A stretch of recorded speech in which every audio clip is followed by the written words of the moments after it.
Sizin misal учурда отурган кызматтарыңызда айдоочулук көлүк талап кылынабы? Кадрлар бөлүмүнө кайрылбайсыздарбы?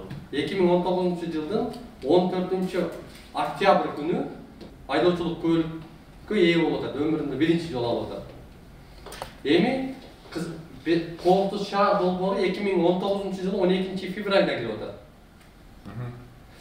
Демек, бул жерде 8 ай 2 күндөн кийин Маратова право алып атат.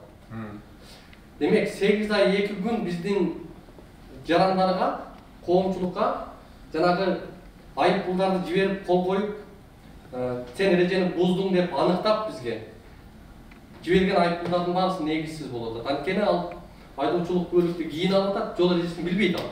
Кийин. Түшүндүм мен улукмузда. Мен уруксат болсо мен бул боюнча сиз толуктап коюңуз, бирок менин түшүнүгүм бар. Бирок Бул жерде мындай да, ар бир адам мамлекеттик кызматка кирип атканда аякта кызматтык талаптар бар. Квалификационный требования бар. Анан бул кишинин ал жерде айдоочулук күбөлүгү болуу деген, андай талап деген мен билбейм, бирок жок болуш керек. Бул аз 1 мүнөт. Экинчиден, менин маалыматым боюнча ал жерде тиешелүү инспекторлор иштейт да силерде, туурабы? Ал жерде тиякта ал киши кол койбойт токтомго. Эми жок 1 мүнөт. Мен туура түшүнгүлө. Анан деген ал киши деген токтомго кол койбойт да, аякта жанагы деген токтомдун аркасына жазып турбайбы? Мындай, мисалы үчүн мындай инспектор там эмеси менен деп. Анан ошол киши жанагы сиз айтып аткан жол эрежесин, мыйзамдардын баарын билип, ошонго баягы негиз болуш керек да деп атам. Демек, ал кишинин андай эмне кереги бар анда? Кимде? Жетекчи билбеген жетекчинин эмне кереги бар? Жок, эми ал Сиз мисалы кол астыңызда кызматкерлердин кызматтык милдеттемесин түшүндүрүп, тапшырма берип талап кылышыңыз керек, туурабы? туура. Эми ал киши жол эрежесин билбесе, бул жактагы инспекторлордон эмнени талап кылат? Эми аны деген сиз жооп берип коюңуз, мен бул кишини билбейм, мен жалпысынан жооп берип атам. толуктап койсоң, узуңар сизден. Так, толуктап койсоң, мына ошондой эме көйгөй бар. Гүлмира Баратова менчи. Мен Фамилиясы Баратова Гүлмира. Баратова Гүлмира.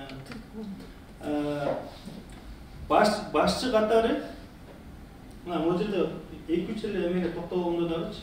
Могу Мына ушундайларды эме айыптарды биз уполномоченный орган бар. Биз ушул тарап менен отуруп туруп ошол жерге эмеге госстандарт келиш керек эле, ВЕГА келиш керек эле. Неге ушул адам башкарып туруп комиссияга эч кимди чакыртырбайт? Дайыма бир ар кайсы шылтоолор менен эме болот, келтирбейт. Андан тышкары ошол эле айым биякта жазып атат, менде каты бар. Погрешностьтарды биз жок кылып койдук дейт. Бул кандай түшүнүк бар?